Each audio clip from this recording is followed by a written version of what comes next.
kowe kucul klambi? Ngene, Mbah. Aku arep rembugan karo kowe. Rembugan perkara apa? Rembugan kata-katamu sing terakhir iki mau. Kowe muni piye mau? Balenono muni piye? Nek Semar ora gelem tak bayane negara Ngastina, Semar nglanggar pernatan hukum negara Ngastina. Semar bakal tak rangket. Tak bondo tanyak krincung sikile gedene Semar tak hukum pati ana negara Ngastina. Ha iki sing terakhir iki aku sing ra seneng.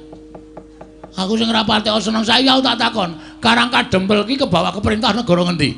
Negara Ngamarta, tegese kuwi di luar batas negara Ngastina.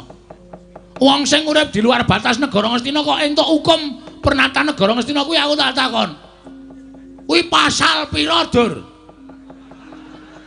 Hah? Iso ngomongke ra kowe?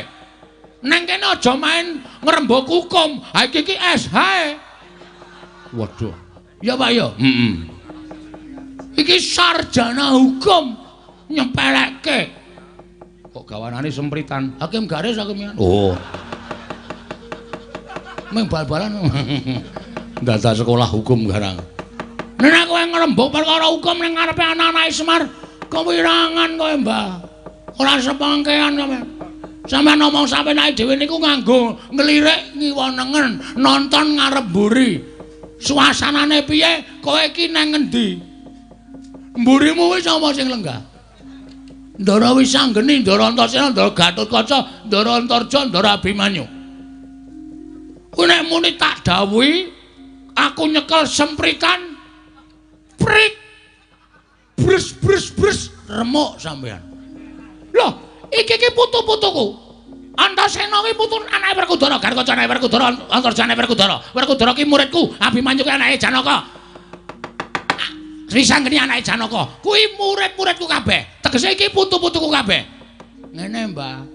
Nek masalah bapakne iki murid sampeyan terserah. Nek ora putu-putune ora murid sampeyan. Perlu bukti. Den, apa? Lha Antasena? Iya. Nek enten wong model ngeten iki apike duduki. Modal ora kowe.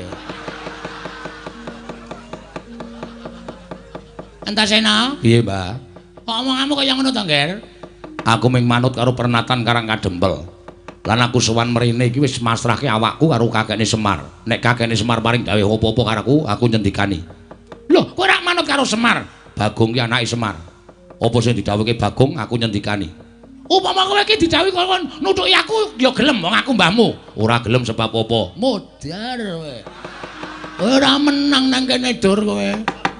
Arep kowe iki nggawa Kurawa segelar sepapan ning nek wis aku kaya ngene iki wis nganggo kathok trene abang ngene iki